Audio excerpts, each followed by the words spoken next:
ರಾಶಿಯವರ ಜನ್ಮ ನೋಡೋಣ. ತುಲಾ ರಾಶಿಯವರು ಮೊದಲನೇ ಅಕ್ಷರ ರ ರಿ ರು ರೇ ರೋ ತ ತಿ ತು ತೆ. ಈ ಅಕ್ಷರಗಳಲ್ಲಿ ಯಾರ್ಯಾರಿದ್ರೋ ಅವರೆಲ್ಲರೂ ತುಲಾ ರಾಶಿಯಲ್ಲಿ ಇರ್ತೀರಿ. ಇಲ್ಲಿ ಗುರುದೇವನು ಜೂನ್ವರೆಗೆ ತುಂಬಾ ಶುಭಕರನಾಗಿ ಬಂದಿದ್ದಾನೆ. ಯಾಕೆಂದ್ರೆ 9ನೇ ಮನೆಯಲ್ಲಿ ಗುರು ಆದಾಗ, ದೃಷ್ಟಿಗಳು ಚೆನ್ನಾಗಿದ್ದಾಗ ತುಂಬಾ ಒಳ್ಳೆ ಫಲಗಳನ್ನೇ ಕೊಡ್ತಾನೆ ಗುರು. ಹೀಗಾಗಿ ಜೂನ್ವರೆಗೂ ತುಂಬ ಜೀವನದಲ್ಲಿ ಸುಖ, ಸಂತೋಷ, ನೆಮ್ಮದಿ, ಕೌಟುಂಬಿಕದಲ್ಲಿ ಒಳ್ಳೆಯ ಭಾವನೆಗಳಿರ್ತಕ್ಕಂಥ ಈ ಒಂದು ಜ್ಯೋತಿಷ್ಯ ಫಲದಲ್ಲಿ ತುಂಬ ಚೆನ್ನಾಗಿದೆ. ಮತ್ತು ನೆಕ್ಸ್ಟ್ ಹೆಚ್ಚಿನ ಧನಲಾಭ ಇರೋ ಸಂದರ್ಭ ಇದಾಗಿದೆ. ಯಾಕೆಂದ್ರೆ ದೀಪಾವಳಿಯ ಹತ್ರ ತಮಗೆ 11ನೇವನಾಗಿ ಗುರು ನಿಮಗೆ ಪಾಸಿಟಿವ್ನೆಸ್ ಕೊಡೋದ್ರಿಂದ ನೀವು ಕೈ ಹಾಕಿದ ಕೆಲಸಗಳೆಲ್ಲ ಈಡೇರೋ ಸಂದರ್ಭ ತುಂಬ ಚೆನ್ನಾಗಿದೆ. ಹೀಗಾಗಿ ಸ್ವಲ್ಪ ಶನಿ 6ನೇವನಾಗಿ ಬಂದಿರೋದ್ರಿಂದ ಆರೋಗ್ಯದ ಕಡೆ ಸ್ವಲ್ಪ ಕೇರ್ ತಗೊಳ್ಳಿ. ವಾಕ್ ಮಾಡಿ, ಯೋಗ, ಧ್ಯಾನ, ಪೂಜೆ ಮತ್ತು ನವಗ್ರಹ ಶಾಂತಿ ಇವನ್ನೆಲ್ಲ ಸ್ವಲ್ಪ ಮಾಡ್ಕೊಳ್ಳಿ, ತುಂಬ ಚೆನ್ನಾಗಿರುತ್ತೆ. ನಿಮ್ಮ ಯುಗಾದಿಯ ವರ್ಷ ಭವಿಷ್ಯ ತುಂಬ ಒಳ್ಳೆಯ ಫಲಗಳನ್ನು ನೀಡೋ ಸಾಧ್ಯತೆಗಳು ಹೆಚ್ಚಿದೆ. ಹಾಗೆ ಮುಂದಿನ ವೃಶ್ಚಿಕ ರಾಶಿಯವರು ಜನ್ಮನಾಮ ತೋ ನ ನೀ ಮ ನೇನೋ ಎ ಇ ಯು. ಇಲ್ಲಿ ಸ್ವಲ್ಪ ವ್ಯತ್ಯಾಸ ನೋಡಿ. ಗುರುದೇವನು ಜೂನ್ವರೆಗೆ ನಿಮಗೆ ಅಷ್ಟೊಂದು ಫಲಗಳನ್ನು ಕೊಡೋ ಸಾಧ್ಯತೆ ಕಮ್ಮಿ. ಯಾಕೆ ವೃಶ್ಚಿಕ ರಾಶಿಯವರಿಗೆ ಕಡಿಮೆ ಅಂದರೆ 8ನೇವನಾಗಿರೋದ್ರಿಂದ. 8ನೇ ಮನೆ ಏನು ಹೇಳುತ್ತೆ ಅಂದರೆ, ಸೊ ಗುಪ್ತ ವಿದ್ಯೆಗಳು ಮತ್ತು ನೀವು ಕಲಿತಕ್ಕಂಥ ಆಸಕ್ತಿಯನ್ನು ಹೆಚ್ಚು ಮಾಡಿಕೊಳ್ಳೋ ಸಾಧ್ಯತೆಗಳು ಅಲ್ಲಿ ಜಾಸ್ತಿ ಇದೆ. ಮತ್ತು ಅನಿರೀಕ್ಷಿತ ಘಟನೆಗಳು ನಡೆಯೋದ್ರಿಂದ ವೃಶ್ಚಿಕ ರಾಶಿಯವರು ಜೂನ್ವರೆಗೆ ನಿಧಾನವಾಗಿ ಸಹಕರಿಸಿ. ಬಂಧು ಮಿತ್ರರಲ್ಲಿ ಮನಸ್ತಾಪ ಆಗೋ ಸಾಧ್ಯತೆ ಇದೆ ಮತ್ತು ಈಗ ನಡೆದಂಥ ಕಾರ್ಯಗಳು ಅಲ್ಲಿ ನಡೆಯೋ ಸಾಧ್ಯತೆ ಕಮ್ಮಿ. ಹೀಗಾಗಿ ಸ್ವಲ್ಪ ನಿಧಾನ ವಹಿಸಿದರೆ ನೆಕ್ಸ್ಟ್ ದೀಪಾವಳಿ ಹತ್ರ ತುಂಬ ಅದ್ಭುತವಾಗಿದೆ. ನಿಮಗೆ ವೃಶ್ಚಿಕ ರಾಶಿಯವರಿಗೆ ತುಂಬ ಚೆನ್ನಾಗಿದೆ. ದೀಪಾವಳಿಯಲ್ಲಿ 11ನೇ ಮನೆಯಾಗಿ ದೃಷ್ಟಿ, ಗುರುದೃಷ್ಟಿ ಅದ್ಭುತವಾದ ಕಾರ್ಯಗಳನ್ನು ಮಾಡ್ತಾನೆ. ಭಾಳಷ್ಟು ವ್ಯವಹಾರ ಮತ್ತು ಹಣಕಾಸಿನ ಸ್ಥಿತಿ ತುಂಬ ಸುಧಾರಣೆ ಆಗುತ್ತೆ ನಿಮಗೆ. ನೀವು ಇಷ್ಟು ವರ್ಷ ಕಲಿತಂಥ ಜ್ಞಾನ ಏನಿದೆಯಲ್ಲ, ವಿದ್ಯಾರ್ಜನೆ ಅಲ್ಲಿ ಯುಟಿಲೈಸ್ ಆಗುತ್ತೆ. ಹೀಗಾಗಿ ವೃಶ್ಚಿಕ ರಾಶಿಯವರು ಸ್ವಲ್ಪ ನಿಧಾನವಾಗಿ ಮುಂದುವರಿ. ದೀಪಾವಳಿ ನಂತರ ತುಂಬ ಚೆನ್ನಾಗಿದೆ. ಹಾಗೆ ಮುಂದಿನ ರಾಶಿ ಧನುಷ್ಯ ರಾಶಿಯವರು ಜನ್ಮನಾಮ ಎ ಯೋ ಭ ಬಿ ಭೂ ದೇ ಫ ಡ ಬೆ. ಈ ಅಕ್ಷರಗಳೆಲ್ಲರೂ ಇಲ್ಲಿ ಧನುಷ್ಯ ರಾಶಿ ಅಧಿಪತಿ ಗುರು 6ನೇದಾಗಿರ್ಬರುವುದರಿಂದ ಸ್ವಲ್ಪ ಸಾಧಾರಣವಾಗಿದೆ. ಧನುಷ್ಯ ರಾಶಿಯವರಿಗೆ ಜೂನ್ವರೆಗೂ ಸಾಧಾರಣವಾಗಿದೆ. ಯಾಕೆ ಅಂದರೆ ಇಲ್ಲಿ 6ನೇ ಮನೆ ಏನು ಹೇಳುತ್ತೆ, ಶತ್ರು, ರೋಗ, ಸಾಲಗಳನ್ನು ತೋರಿಸ್ಕೊಡುತ್ತೆ.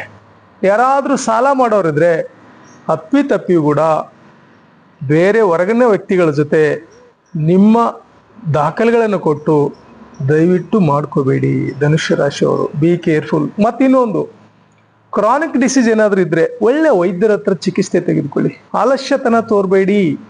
ಇದು ಕೂಡ ನಿಮ್ಮ ಜಾತಕದಲ್ಲಿ 6ನೇ ಮನೆ ತೋರಿಸ್ಕೊಡ್ತಾ ಇದೆ. ಹೀಗಾಗಿ ನೆಕ್ಸ್ಟ್ 7ನೇ ಮನೆಗೆ ದೃಷ್ಟಿ ಗುರು ಬಂದಾಗ ಯಾರ್ಯಾರು ಧನುಷ್ ರಾಶಿಯವರು ಅರ್ಧಕ್ಕೆ ನಿಂತಿದೆಯಲ್ಲ, ಮದುವೆ ವ್ಯವಹಾರ, ಭೂ ಖರೀದಿ ವ್ಯವಹಾರ ಮತ್ತು ಸಂತಾನ ಭಾಗ್ಯ, ಇದೇನೇನು ತೊಂದರೆ ಇದೆಯಲ್ಲ ಅದೆಲ್ಲವನ್ನ ಈಡೇರಿಸಿಕೊಳ್ಳುವಂಥ ಸಮಯ ಬರುತ್ತೆ. ಯಾವಾಗ ಅಂದರೆ ದೀಪಾವಳಿಯ ನಂತರ. ಅಲ್ಲಿವರೆಗೂ ಧನುಷ್ ರಾಶಿಯವರು ಪೂಜೆ ಕಾಯ್ಕೊಳ್ಳಿ, ನವಗ್ರಹ ಶಾಂತಿಯನ್ನು ಮಾಡಿಸ್ಕೊಳ್ಳಿ, ಪುಣ್ಯಕ್ಷೇತ್ರಗಳ ದರ್ಶನವನ್ನು ಮಾಡ್ಕೊಳ್ಳಿ. ತಮಗೆ ದೀಪಾವಳಿಯ ನಂತರ ತುಂಬ ಚೆನ್ನಾಗಿರೋ ಫಲಗಳು ಸಿಗುತ್ತೆ. ಹೀಗಾಗಿ ಈಗ ನೆಕ್ಸ್ಟ್ ಮಕರ ರಾಶಿಯವರಿಗೆ ನೋಡೋಣ. ಜನ್ಮನಾಮಗಳು ಬೋ ಜ ಜಿ ಕ ಕು ಖೆ ಕೋ ಗ ಗಿ. ಹೀಗಾಗಿ ಜನ್ಮ ರಾಶಿಯವರು ಯಾರ್ಯಾರಿದ್ದೀರೋ ಅವರೆಲ್ಲರೂ ಸ್ವಲ್ಪ ನೋಡ್ಕೊಳ್ಳಿ. ಗುರುದೇವ ಏನು ಮಾಡ್ತಾನೆ, ಜೂನ್ವರೆಗೆ ಅಷ್ಟೊಂದು ಶುಭ ಫಲಗಳನ್ನು ಕೊಡಲ್ಲ ನಿಮಗೆ. ರಾಶಿಯಾಧಿಪತಿ ಶನಿ ಸ್ವಲ್ಪ 2ನೇ ಭಾವದಲ್ಲಿ ಅಲ್ಲದೆ 3ನೇ ಭಾವದಲ್ಲಿ ಕಾಣಿಸ್ಕೊಳ್ಳೋದ್ರಿಂದ ಈಗ ನಿಮ್ಮಲ್ಲಿ ಏನೇನು ಆಗುತ್ತೆ ಅಂದರೆ 6ನೇ ಮನೆಯಲ್ಲಿ ಗುರುವಿನ ಸ್ಥಾನ ನಿಮಗೆ ಅಷ್ಟೊಂದು ಸ್ಪಷ್ಟತೆ ಇಲ್ಲದೆ ಇರೋದ್ರಿಂದ ಸ್ವಲ್ಪ ನಿಧಾನ ಇದೆ ಕಾರ್ಯಗಳು. ಯಾವ ಕಾರ್ಯ ಕೈಗೂಡ್ತಿರಲ್ಲ ಅದೆಲ್ಲ ಸ್ವಲ್ಪ ನಿಧಾನವಾಗಿರೋದ್ರಿಂದ ನೆಮ್ಮದಿಯಾಗಿ ಭಗವಂತನ ಮೇಲೆ ಭಾರ ಹಾಕಿ ಮಾಡೋದ್ರಿಂದ ಒಳ್ಳೆಯದು. ಮತ್ತು ದೀಪಾವಳಿಯ ನಂತರ ಸ್ವಲ್ಪ ಅಷ್ಟಕ್ಕಷ್ಟೇ ಇದೆ. ಈ ವರ್ಷ ಪೂರ್ತಿ ತಮಗೆ ಜಾತಕದಲ್ಲಿ, ನಿಮ್ಮ ಜಾತಕದಲ್ಲಿ ಗುರು ಎಲ್ಲಿದ್ದಾನೆ ಮತ್ತು ಶನಿಯ ಯಾವ ಮನೆಯಲ್ಲಿದ್ದಾನೆ ಅಂತ ನೋಡ್ಕೊಂಡಾಗ ಮಕರ ರಾಶಿಯವರಿಗೆ, ಮತ್ತು ದಶೆ ಯಾವುದೇ ನೋಡ್ಕೊಂಡಾಗ ಪಕ್ಕ ಫಲಗಳನ್ನ ಪ್ರೆಡಿಕ್ಟ್ ಮಾಡ್ಲಿಕ್ಕೆ ಆಗುತ್ತೆ.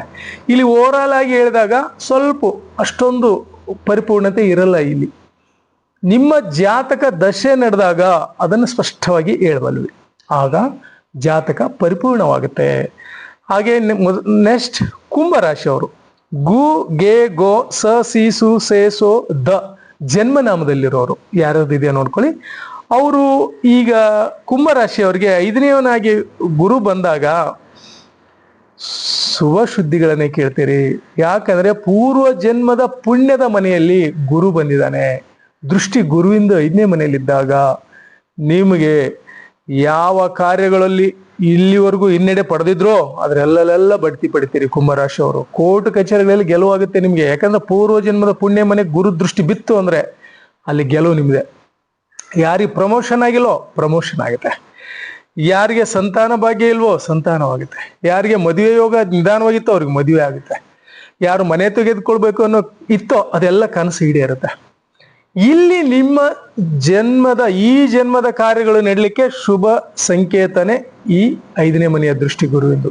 ಹೀಗಾಗಿ ವರ್ಷ ಪೂರ್ತಿ ಇವರಿಗೆ ಶುಭವಾಗಿರೋದ್ರಿಂದ ಕುಂಭರಾಶಿಯವರು ಸ್ವಲ್ಪ ಶನಿ ಶಾಂತಿಯನ್ನ ಶನಿವಾರ ನವಗ್ರಹಗಳಿಗೆ ಸುತ್ತ ಹಾಕಿದಾಗ ನಿಮ್ಮ ಪವರ್ ಇಮ್ಮಡಿ ಆಗುತ್ತೆ, ಪಾಸಿಟಿವ್ನೆಸ್ ಹೆಚ್ಚಾಗುತ್ತೆ.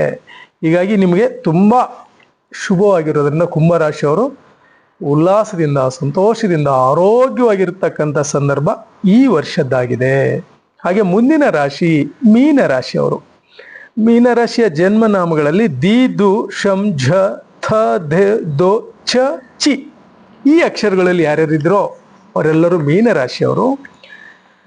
ಈ ರಾಶಿಯವರಿಗೆ ಗುರು 4ನೇವನಾಗಿ ಬರೋದ್ರಿಂದ ಸ್ವಲ್ಪ ಮೀಡಿಯಂ ಕಾರ್ಯಗಳಿದೆ ಇದರಲ್ಲಿ. ಯಾಕೆ ಅಂದರೆ ಅಲ್ಲಿ ವಾಹನ, ಕುಟುಂಬ ಮತ್ತು ವೃತ್ತಿಯ ಕೆಲವು ನಿಯಮಗಳನ್ನು ನೋಡ್ತೇವೆ.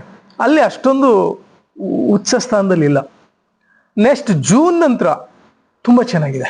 ಜೂನ್ ನಂತರ ಏನೇನು ನಿಂತಿದ್ದಾವಲ್ಲ ಕಾರ್ಯಗಳು ಅವೆಲ್ಲ ಈಡೇರೋ ಸಂದರ್ಭ ಅಲ್ಲಿ ಬರುತ್ತೆ ಗುರು. ಯಾಕೆ ಅಂದರೆ ಅಲ್ಲಿ ಗುರು ಮೀನರಾಶಿ ಅಧಿಪತಿನೂ ಗುರು. ನೆಕ್ಸ್ಟ್ 5ನೇವನಾಗಿ ಬಂದಾಗ ನಿಮ್ಮ ಎಲ್ಲ ಕಾರ್ಯಗಳು ಶುಭವಾಗಿ ನಡೀತವೆ.